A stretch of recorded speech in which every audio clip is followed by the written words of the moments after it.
The alarm on my wrist console screamed a warning I did not understand, and before I could even look down, the crowd around me broke apart in every direction. People were running. Not walking fast, not stepping aside politely the way they usually did when a human moved through the upper concourse of Velmara Station. They were running, and their eyes were wide with something I had never seen on an alien face before: fear. I turned toward the center of the plaza, where the golden light of the ceremonial fountains usually drew crowds of tourists and traders, and that was when I saw her falling. Princess Alira Vantharis, heir to the Threnai royal house, was collapsing in slow motion, the way people do when their legs simply stop listening to them. Her guards were too far away. Her attendants were frozen, hands raised, mouths open in silent horror, as if touching her to save her was somehow worse than letting her fall. I did not think. I did not calculate the political weight of what I was about to do, or the ancient laws carved into the walls of every Threnai temple that forbade outsiders from placing a single finger on royal skin. I was standing 4 steps away, and she was going to hit the marble floor head first, and my body moved before my mind caught up with it. I caught her. My arms wrapped around her thin frame just before her head would have struck the stone, and my bare hand pressed against the pale blue skin of her forearm.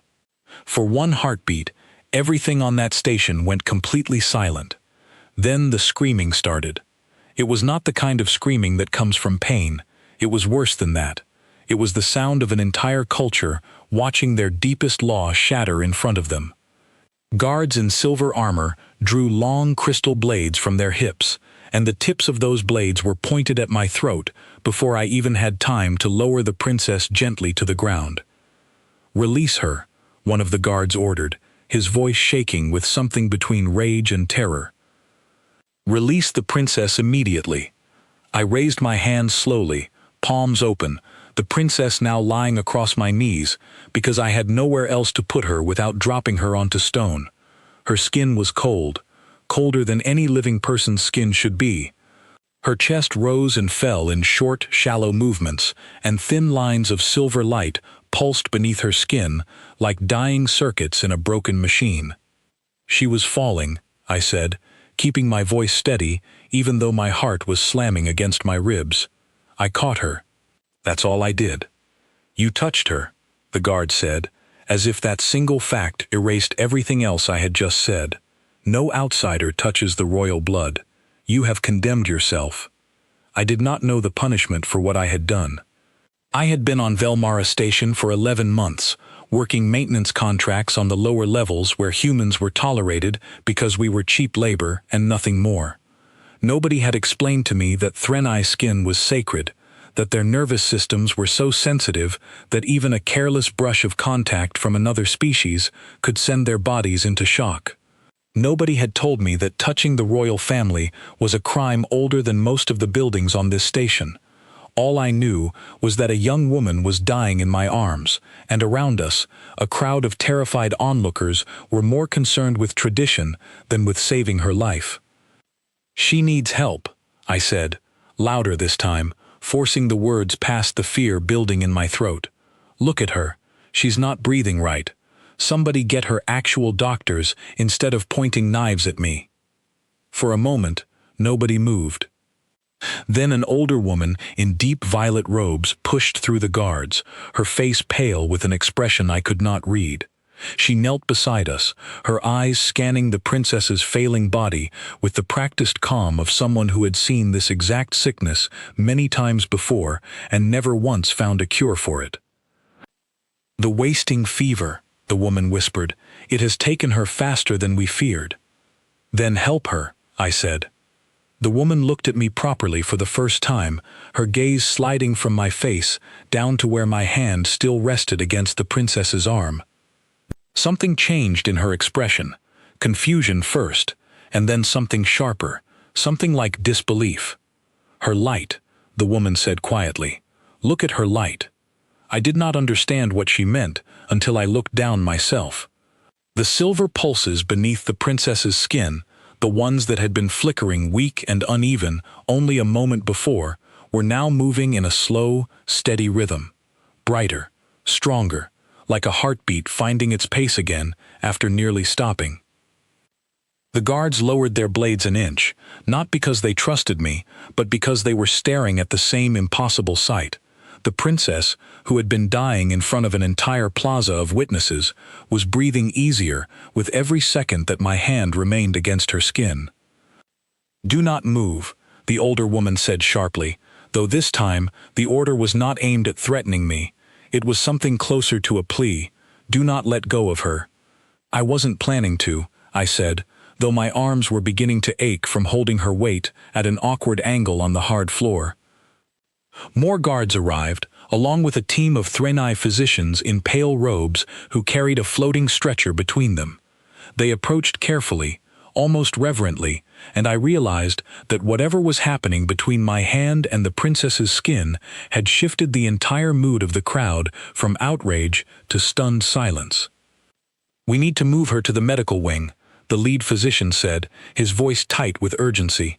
"But if what Elder Vashti says is true, breaking this contact may undo whatever is happening." "Then I'll come with her," I said, before anyone could argue. Nobody objected. That alone told me how serious the situation had become. They lifted the princess onto the stretcher, and I kept my hand pressed to her arm the entire time, walking beside the floating platform as guards cleared a path through the crowded corridors of the station. People pressed themselves against the walls to let us pass, whispering to each other in a language I only partly understood, their eyes following the strange sight of a human walking hand in hand with their dying princess. I caught fragments of what they were saying. Words like impossible, and forbidden, and miracle, spoken in tones that shifted between fear and wonder with every step we took.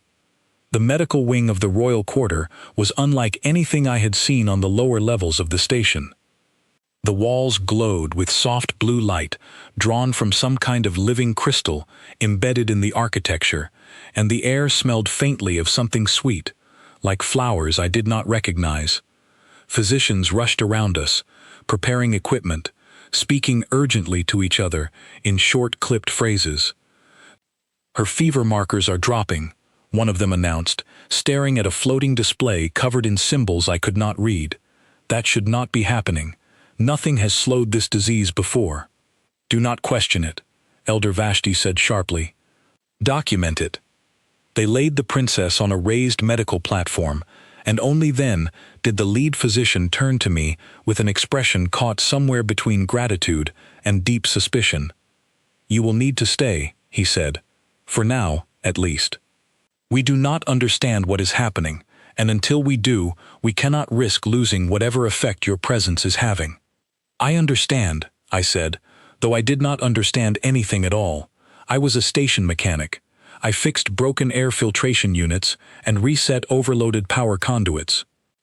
I had no idea why my hand on an alien princess's skin was doing what an entire medical staff of trained physicians could not.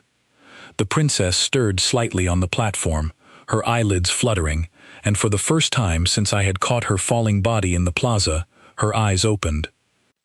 They were a deep violet color, flecked with threads of silver that matched the light beneath her skin, and they focused on me with a clarity that seemed impossible for someone who had been moments from death only minutes earlier. "Who?" she whispered, her voice barely audible. "Are you?" "Daniel," I said quietly. "Daniel Cole. I just caught you before you hit the ground. That's all I did." Her eyes stayed on mine, searching, as if trying to understand something the rest of the room could not explain to her either. Behind me, I heard Elder Vashti murmur something to the lead physician, low enough that I almost missed it. "Send word to the king," she said. "Tell him his daughter is alive, and that a human did what none of our healers could." I did not know, standing there in that glowing medical chamber with my hand still pressed against the princess's arm, that those words were about to change everything, not just for me and not just for her, but for the fragile and uncertain relationship between two entire worlds that had never truly trusted each other before that day.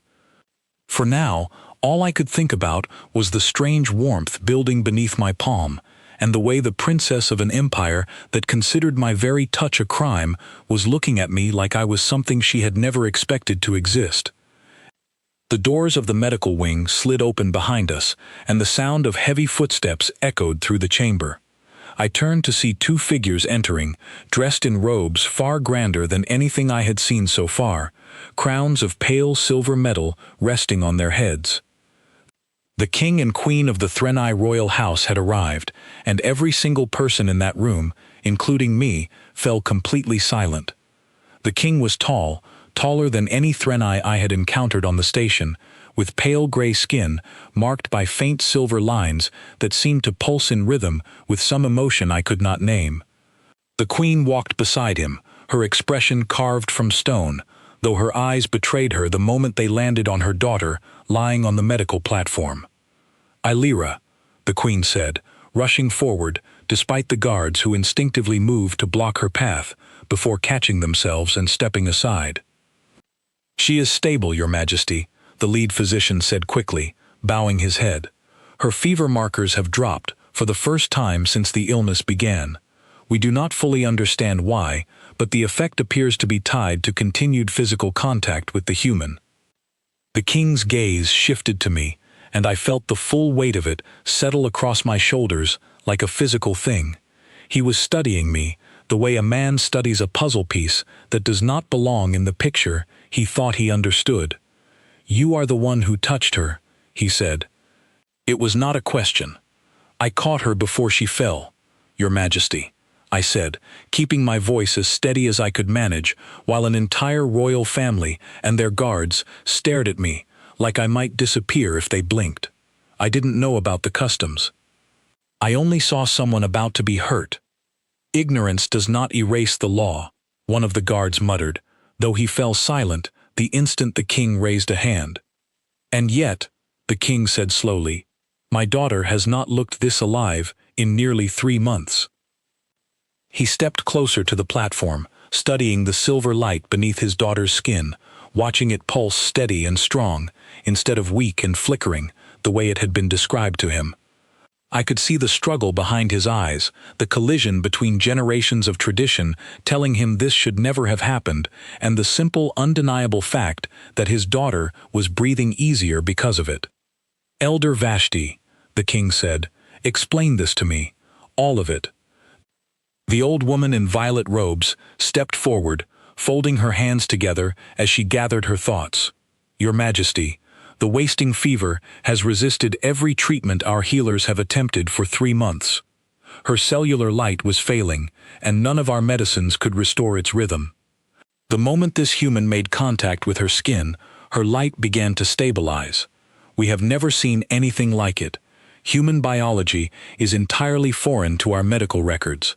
We do not know what caused this reaction, only that it is happening."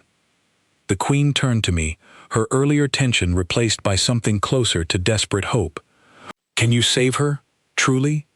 "I don't know," I admitted honestly. "I'm not a doctor. I fix machines for a living. I don't understand what's happening any better than you do." "But it is happening," the king said, "and that means we cannot ignore it, regardless of what our laws demand." He turned to the guards standing near the doorway, their blades still drawn, their postures rigid with uncertainty about how to treat a man who had broken the highest law of their people and somehow saved their princess in the same breath. "Lower your weapons," the king ordered. "For now, this human remains under protection, not arrest." The guards obeyed, though their eyes never fully lost their suspicion as they sheathed their blades. "Your Majesty," the lead physician said carefully, "we should run tests. If we understand why this contact is helping her, we may be able to replicate the effect without requiring constant physical touch. It would be safer for everyone involved, including the human himself, given how our people have reacted to what happened in the plaza." The king considered this for a long moment before nodding. "Do what you must, but know this: my daughter's life comes before any law, any tradition, any political concern. If this human is the reason she still breathes, then he will be treated with the respect that fact demands, not with the suspicion our customs would normally require." I felt something ease in my chest at those words, though the tension in the room did not fully disappear. The guards still watched me carefully, and several of the physicians kept glancing at my hand where it remained pressed against the princess's arm, as if expecting it to do something dangerous at any moment. Hours passed. The physicians ran scan after scan, murmuring to each other in rapid threnai as they studied readings I could not interpret. At one point, they asked me to step back from the platform to observe what would happen. The moment my hand lifted away from her skin, the silver light beneath the princess's skin began to dim again, and her breathing grew shallow within seconds. "Contact him again," Elder Vashti said urgently, and I pressed my palm back against her arm without hesitation. The light steadied almost immediately, and the tension in the room broke into a collective exhale. "The effect is real," the lead physician said, staring at his readings with an expression somewhere between fear and fascination. "Whatever this is, it is not coincidence." Through it all, the princess drifted in and out of consciousness, her violet eyes occasionally opening to find mine, studying me with the same quiet curiosity I felt studying her. She did not speak much, exhausted from the illness that had nearly taken her, but every time our eyes met, I felt a strange pull that had nothing to do with the political disaster building around us. "Why did you help me?" she asked at one point, her voice barely a whisper as the medical staff worked around us. "You did not know me. You did not know what it would cost you." "You were falling," I said simply. "I wasn't going to just stand there and watch." She studied my face for a long moment, something unreadable passing behind her violet eyes. "Our people would have let me fall rather than break the law." My own guards hesitated. "That's not on you," I said. "That's on the law." A faint, tired smile crossed her lips before exhaustion pulled her back under, her eyes closing as her breathing settled into a slow, steady rhythm. Elder Vashti approached me quietly while the other physicians continued their work, her expression thoughtful rather than hostile now. "You should understand something, Daniel Cole. Our people are not touch-averse out of cruelty or arrogance. Our nervous systems are extraordinarily sensitive. Contact with most outside species causes us pain, sometimes severe injury. It is why the law exists. It was never meant to condemn kindness. It was meant to protect us from harm." "Then why isn't it hurting her?" I asked. "If contact usually causes pain, why is this different?" "That," Elder Vashti said, "is the question that will occupy every physician on this station for weeks to come." As if summoned by her words, a young Threnai man in a scholar's coat rushed into the medical wing, clutching a datapad against his chest, his eyes wide with barely contained excitement. "Elder Vashti," he said breathlessly, "I have been reviewing the initial scans of the human's biological signature. I believe I understand a fragment of what is happening, but you will not believe what the readings suggest." The room fell silent again, every eye turning toward him, waiting for an explanation that none of them, myself included, were prepared to hear. "His blood," the young scholar said, "is unlike anything in our medical archives. It is not simply different. It is alive with defensive compounds our science has never catalogued. I believe his body might be producing something capable of correcting the princess's cellular light at a level our medicine cannot achieve." The king stepped forward, his expression sharpening with a mixture of hope and calculation. "Are you saying this human's blood could be the cure for the wasting fever?" "I am saying," the scholar replied carefully, "that it is the only explanation that fits what we are observing. But confirming it will require deeper study, much deeper." I felt the weight of every gaze in that room settle on me again, and for the first time since catching the princess in that plaza, I understood that my simple act of instinct had pulled me into something far larger than a single act of kindness. Something that was about to reshape the way an entire empire saw my species, and something that was about to put a target on my back that I could not yet imagine the size of. The princess stirred again beside me, her hand shifting slightly, until her fingers curled loosely around mine, an unconscious gesture of trust that made the guards near the door exchange uneasy glances. "Whatever this is," the king said quietly, more to himself than to the room, "we cannot let it leave this chamber unexplained, nor can we let it leave unprotected." I did not know it yet, but those words would mark the beginning of a much longer and far more dangerous story than the one that had started with me simply catching a stranger before she hit the ground. They kept me in the Royal Medical Wing for 3 days, and in that time, my entire understanding of what I was capable of turned itself inside out. The scholar, whose name I learned was Idris Kale, spent hours at my bedside drawing samples of blood, skin, and saliva, running each one through scanners that hummed and clicked with unfamiliar rhythms. He was younger than most of the other physicians, with an energy that reminded me of the engineers I used to work with back on Earth, the kind of person who got more excited the more confusing a problem became instead of frustrated by it. "Your immune system," he said on the second day, staring at a floating display covered in shifting graphs, "is unlike anything catalogued in the Thrainai Medical Archive, or in any of the archives we have access to from allied species. Is that a good thing or a bad thing?" I asked, sitting on the edge of the medical platform while a small device drew a thin line of blood from my arm without any pain at all, something I still had not gotten used to. "It may be the most important thing to happen to Threnai medicine in a century," Idris said, his voice tight with barely restrained excitement.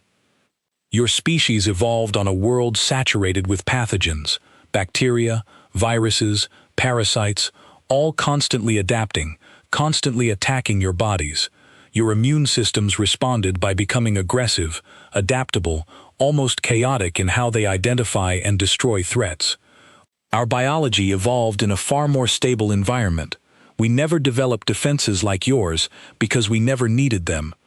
So my blood is basically a war zone," I said. "In the best possible way," Idris said. "When you touch the princess, some component of your biology, we believe it may be a specific protein compound your body produces in response to stress, began interacting with her cellular light. It appears to have jump-started a repair process her own body had lost the ability to perform." "You're saying I accidentally cured her?" "I am saying your touch triggered the beginning of a recovery process that continues even now, days later, though the effect appears to intensify with continued contact," Idris said. "Which raises a very complicated question that the royal court is currently arguing about without resolution." "What question is that?" Idris hesitated, glancing toward the door before lowering his voice. "Whether this effect is unique to you specifically, or whether all humans carry it. If it is unique to you, then you become invaluable to us, and dangerously so. If it is common among your species, then humanity itself becomes something every desperate government and every ambitious faction in this system will want access to." I sat with that thought for a long moment, feeling the full weight of what it meant settle over me. I had come to Velmara Station to earn enough credits to send back to my family, to fix broken machinery in exchange for a paycheck, nothing more complicated than that. Now I was being told that my blood might hold the key to curing a disease that had nearly killed a princess, and that the discovery could ripple outward into consequences I had no way of predicting. "Does the princess know all this?" I asked. "Though I suspect she has questions of her own for you, once she is strong enough to ask them properly." That opportunity came later that same day, when a guard escorted me to a private chamber where Princess Alira sat upright in a bed draped in pale fabric, looking stronger than I had seen her since the moment she collapsed in the plaza. The silver light beneath her skin pulsed steady, and even now, no longer the frantic flickering it had been when I first caught her. "You look better," I said, standing near the doorway, unsure if I was allowed to approach further without permission. "I feel better," she said, gesturing toward a chair near her bed. "Please, sit. I am tired of guards and physicians treating me like something fragile that might break if spoken to directly." I sat down, feeling strangely nervous, in a way that had nothing to do with the guards stationed just outside the door. "How much do you remember? From the plaza, I mean." "Fragments," she admitted. "I remember falling. I remember being certain I would strike the floor. And then I remember your hands, and warmth, and the strangest feeling of my own body finally responding to something after months of feeling myself fade a little more each day." "I'm glad it worked," I said. "I didn't know what else to do." "You broke our oldest law without hesitation," she said, studying my face carefully. "Most of my own people would have let tradition decide my fate rather than risk breaking it themselves. Why didn't you hesitate?" I thought about the question honestly before answering. Where I come from, we don't really have a law like that. If someone's falling, you catch them. That's just what people do for each other. I didn't stop to think about consequences because helping someone in that moment felt more important than any rule could be. Something shifted in her expression, a kind of quiet wonder that made her look younger than the composed royal figure I had first seen collapsing in that plaza. "My father believes your people may be able to cure the wasting fever entirely, not just delay it through contact. Idris believes it as well. If that is true, you may end up saving far more lives than mine." "I hope so," I said. "Nobody deserves to go through what you went through." She was quiet for a moment, her fingers tracing the edge of the blanket covering her legs. "There is something else you should know, Daniel. Word of what happened in the plaza has already spread beyond this station. Other systems have heard that a human cured a dying Threnai princess with nothing but a touch. Some see this as a miracle. Others see it as an opportunity." "An opportunity for what?" "To acquire humans for their own purposes," she said, her voice hardening slightly. "There are factions in this system who would see your entire species treated as a resource rather than as people. The Korath Consortium in particular has a long history of exploiting rare biological advantages wherever they find them. If they learn what your blood may be capable of, they will not ask politely for cooperation." A chill settled over me at her words. The first real sense of danger creeping into what had otherwise felt like an overwhelming but survivable situation. "What happens now, then?" "My father is deciding how to proceed," she said. "Whether to keep this discovery contained within our court or to share it more broadly in hopes of curing others suffering the same illness I nearly succumbed to. Either choice carries risk. Containing it may protect you, but it condemns others to the fate I nearly suffered. Sharing it may save many lives, but it will draw attention from people who see your species as nothing more than walking cures to be harvested." I sat with that heavy silence for a long moment, understanding now why the royal family had looked so conflicted since the moment they walked into that medical wing. This was no longer just about me, or even just about the princess sitting in front of me. It was about an entire species being pulled into a political and medical crisis they had never asked to be part of. "What do you think we should do?"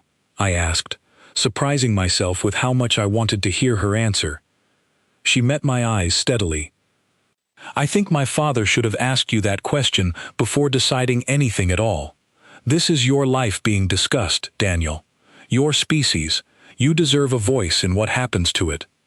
Before I could respond, the chamber door opened, and Elder Vashti entered with an expression far more urgent than the calm composure she usually carried. "Your Highness," she said, bowing quickly before turning her attention to both of us. "Forward scouts have detected a Korath diplomatic vessel approaching the station under a request for formal audience.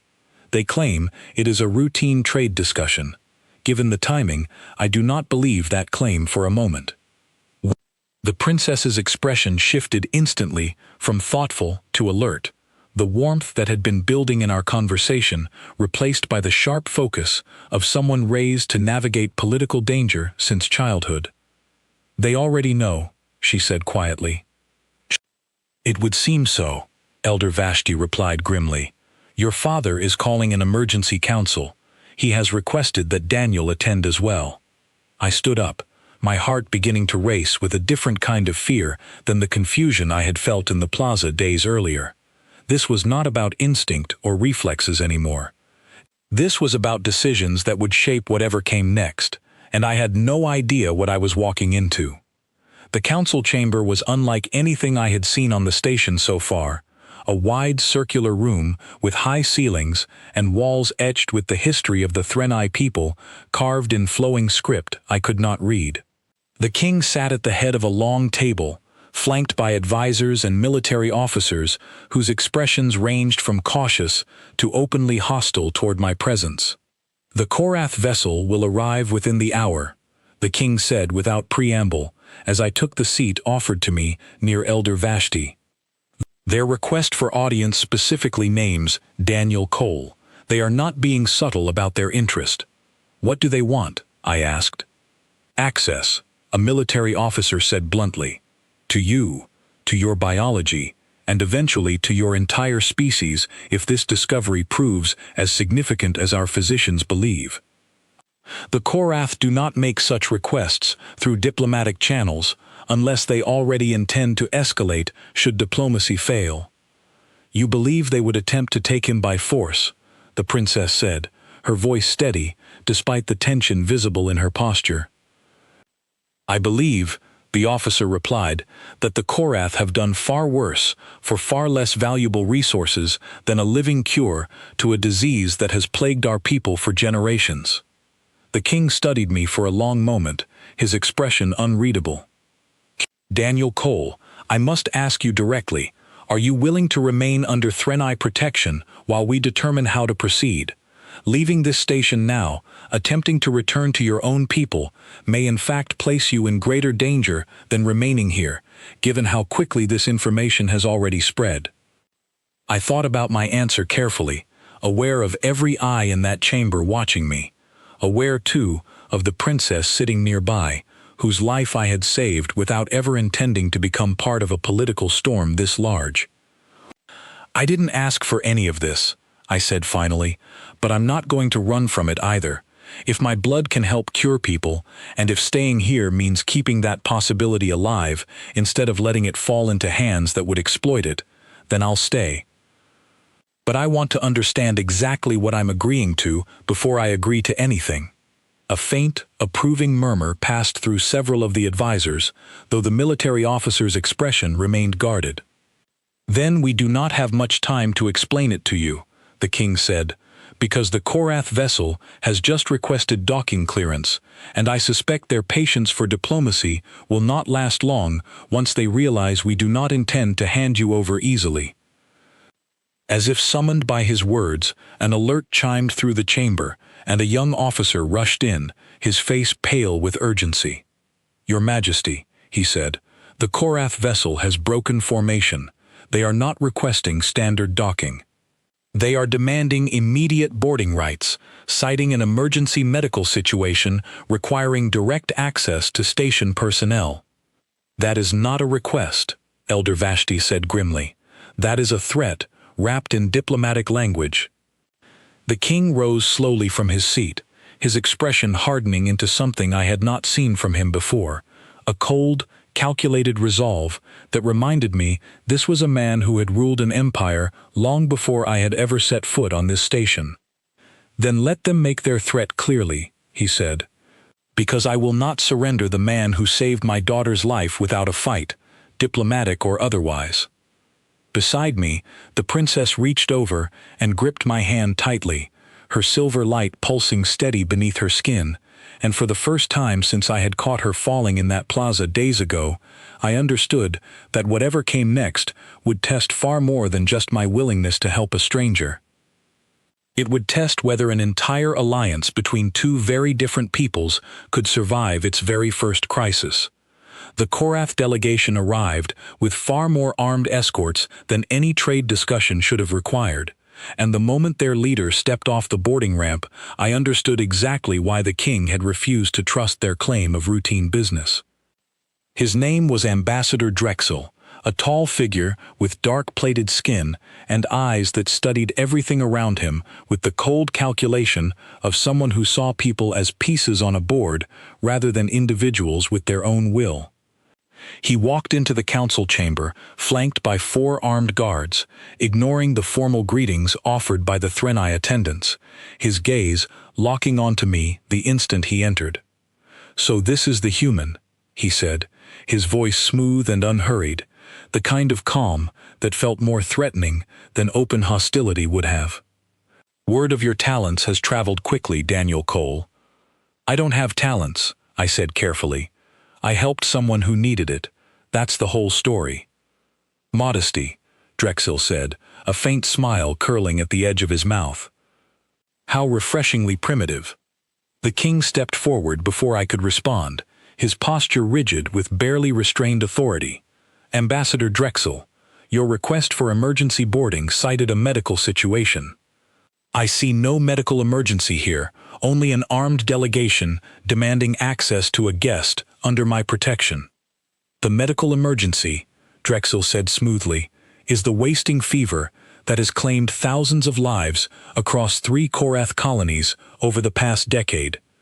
If this human's biology truly holds a cure, then withholding him from those in need is not protection, Your Majesty.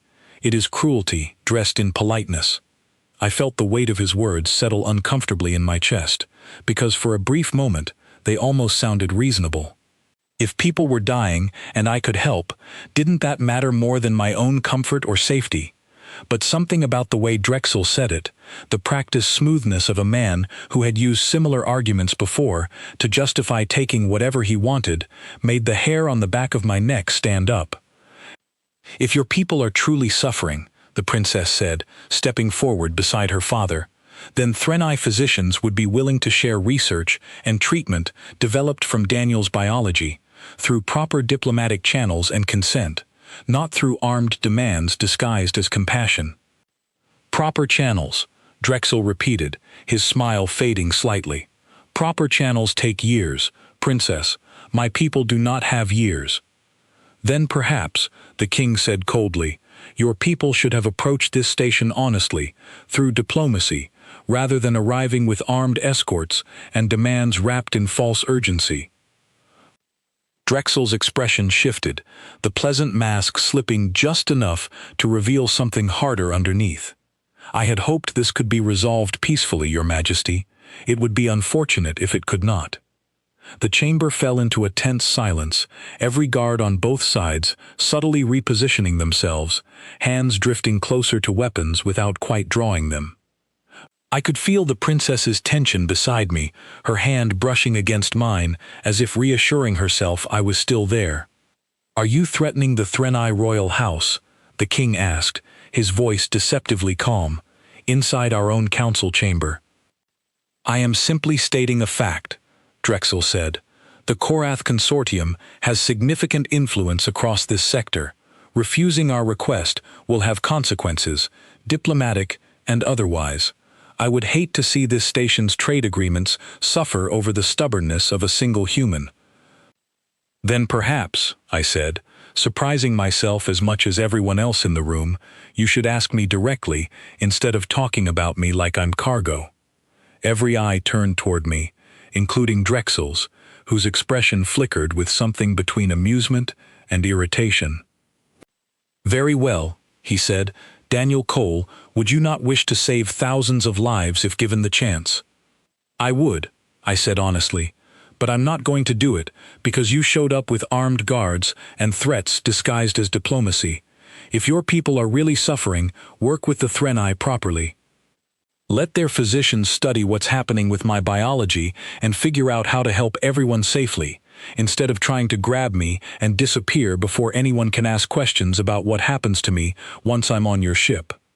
Drexel's jaw tightened, almost imperceptibly, the calm mask cracking further. "You misunderstand our intentions." "I don't think I do," I said. "I think you came here hoping to take me before the Threnai could organize a real response, and the sick people on your colonies are just the excuse you're using to make it sound reasonable." A heavy silence followed my words, and for a moment I worried I had pushed too far, that I had just made an already dangerous situation worse. But then the king spoke, his voice carrying the full authority of his position. "You have your answer, Ambassador Drexel. Daniel Cole remains under Threnai protection, by his own choice, freely given. Your request is denied. Drexel studied the room for a long moment, calculating, before offering a stiff, shallow bow. Very well, Your Majesty.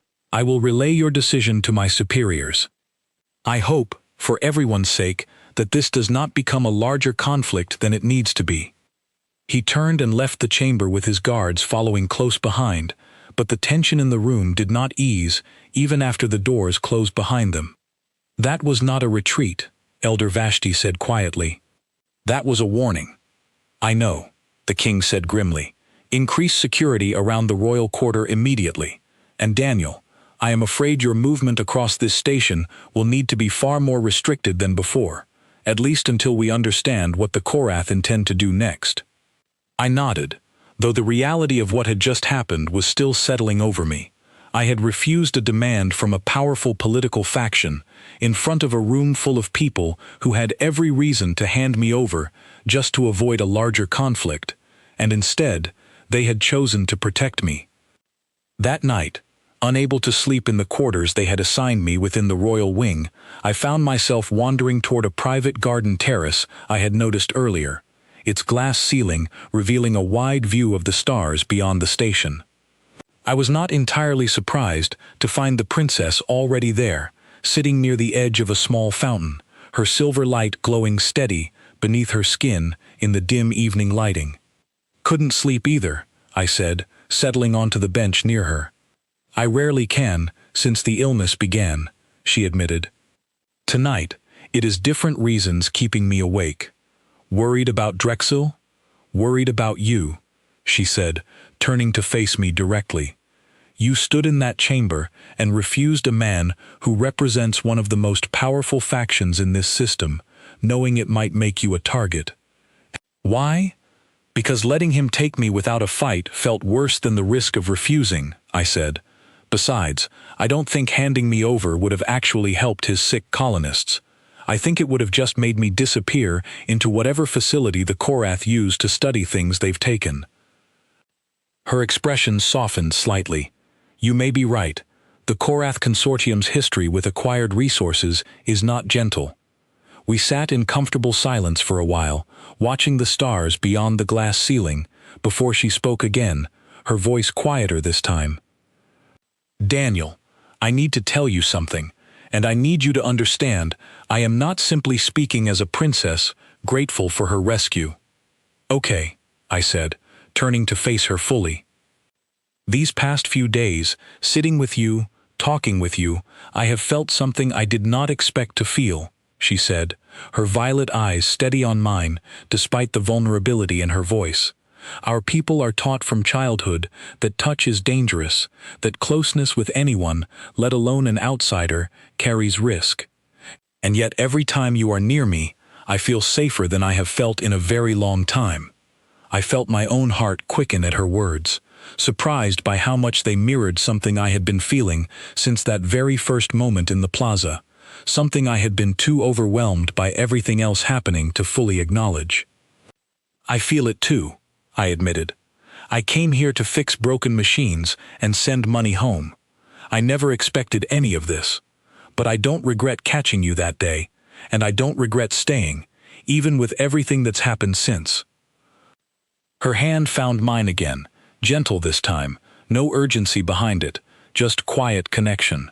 Whatever Drexel intends next, whatever danger follows from this discovery about your biology, I want you to know that you are not simply useful to me, Daniel. You matter to me. Before I could respond, a sharp alarm cut through the quiet of the garden terrace, red emergency lighting flooding the space as a voice echoed through hidden speakers announcing a security breach in the lower docking levels. The princess's hand tightened around mine, her expression shifting instantly from vulnerable warmth to sharp alertness. That is not a drill, she said, rising quickly to her feet. Something is happening. Guards burst into the garden moments later, their faces tight with urgency as they moved to surround us both.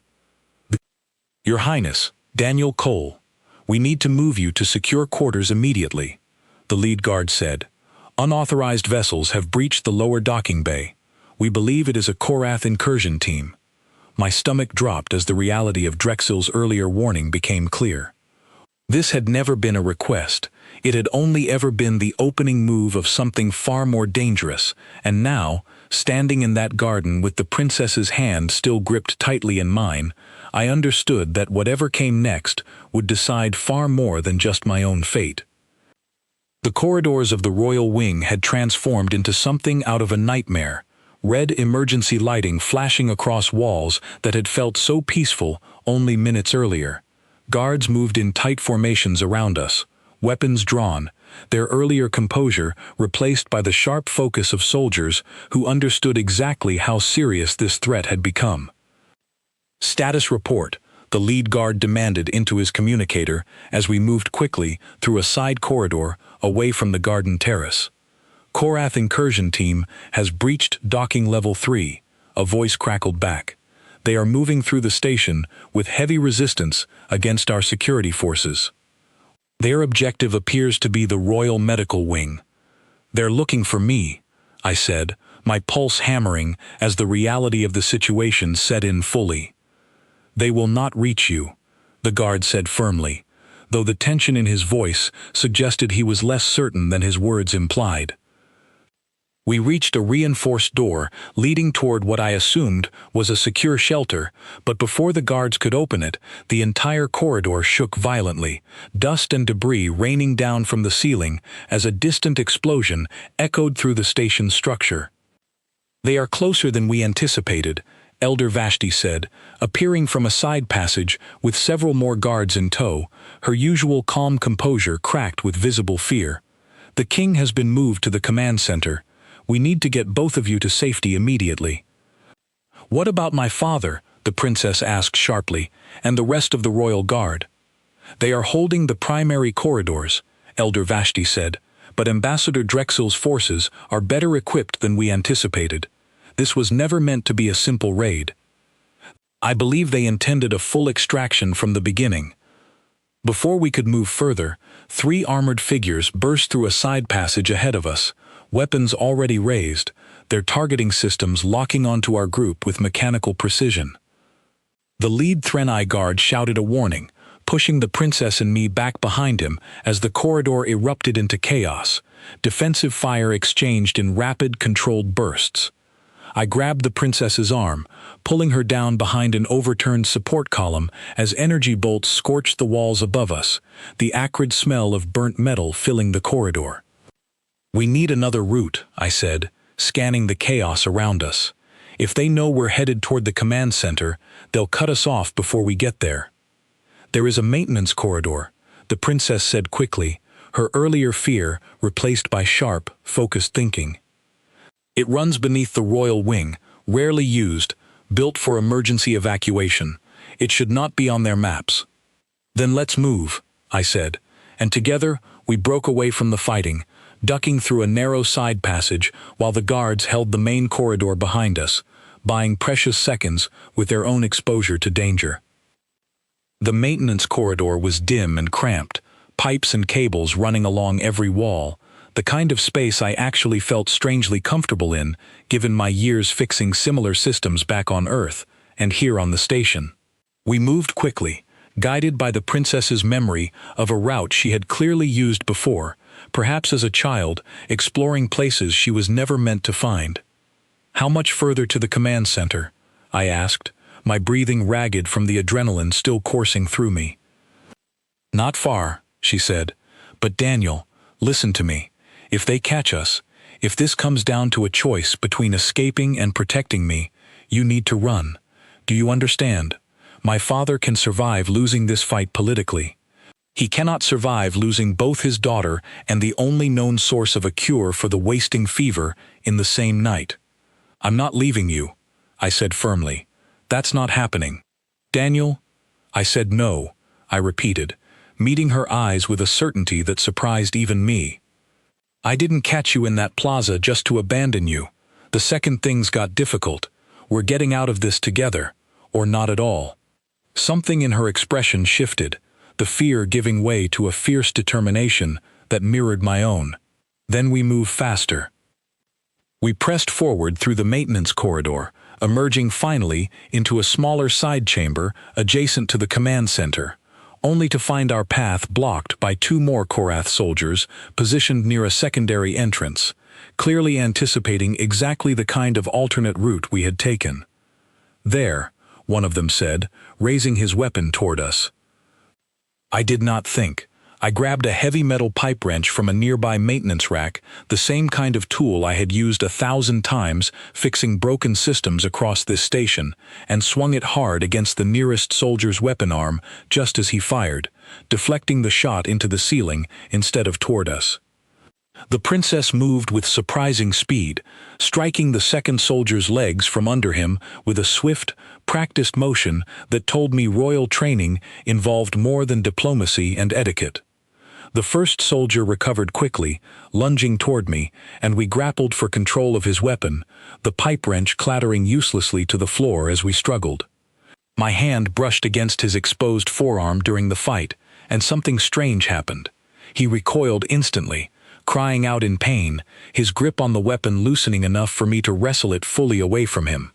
"Your touch," the princess said breathlessly, staring at the soldier, now clutching his arm in obvious pain. "It is not only healing, Daniel. It seems to cause harm to those whose biology cannot tolerate it well either." "Good to know," I said, keeping the weapon trained on both soldiers as they backed away, clearly unwilling to test that discovery a second time. We pressed forward into the command center moments later, finding the king and a small contingent of guards coordinating the defense of the station through a wide array of tactical displays. His relief at seeing his daughter alive was immediate and visible, though it was quickly replaced by grim focus as reports continued streaming in from across the station.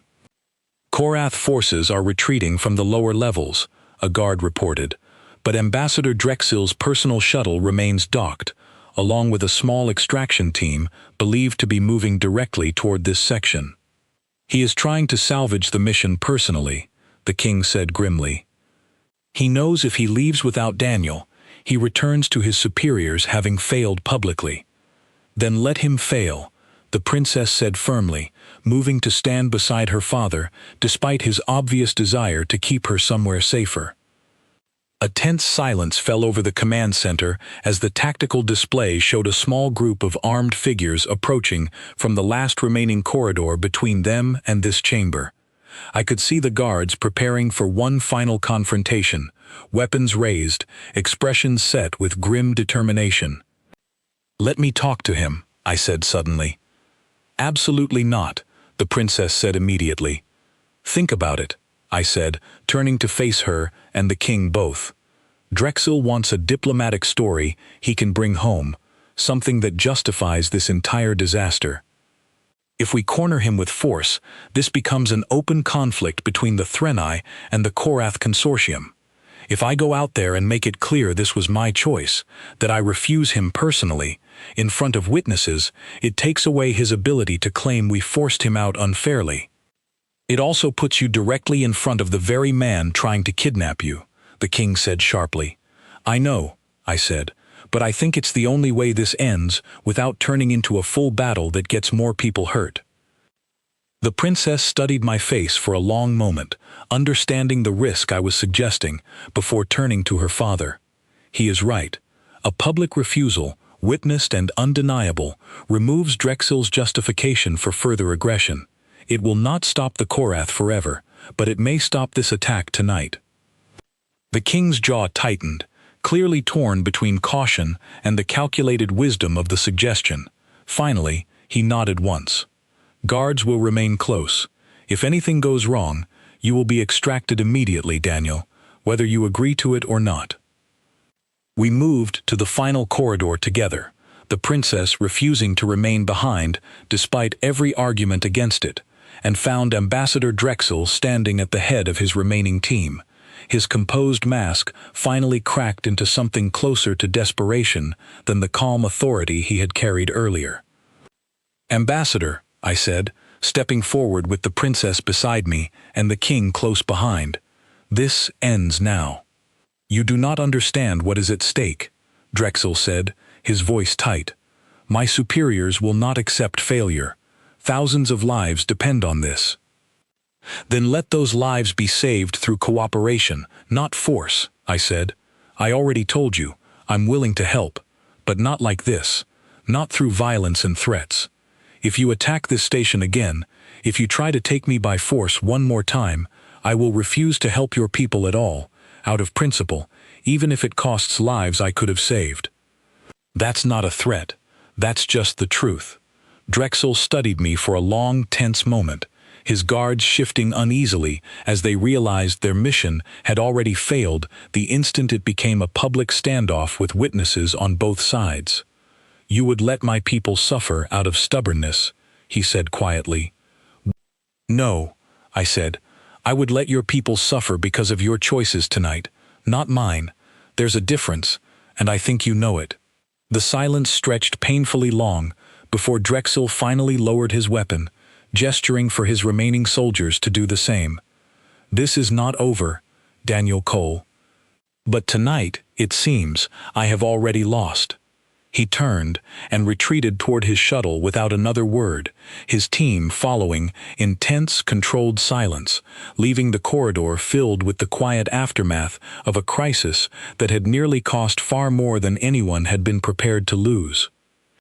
In the weeks that followed, the story of that night spread across the system, not as a tale of Korath aggression covered up quietly, but as a public account of a human who had refused to be taken by force, and a royal family who had chosen to protect him rather than surrender him for the sake of easier diplomacy.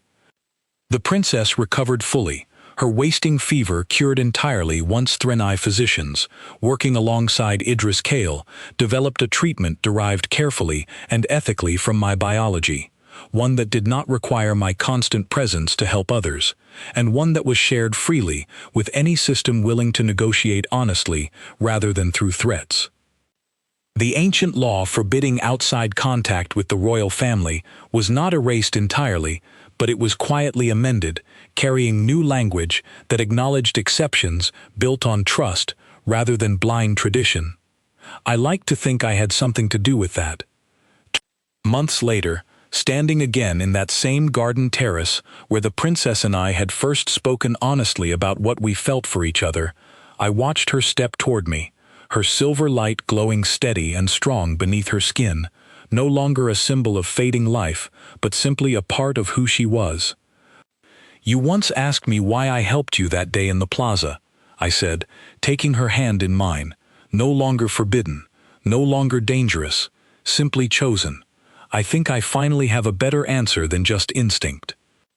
And what is that? She asked, smiling in a way that still caught me off guard every time. I think some part of me already knew you mattered, I said, long before either of us understood why. She leaned her head against my shoulder, watching the stars stretch endlessly beyond the glass ceiling above us, and for the first time since I had arrived on Velmara Station, looking for nothing more than a simple paycheck, I understood that sometimes the most important things in life happen not because we plan for them, but because in the moment that truly matters, we choose to reach out instead of stepping back.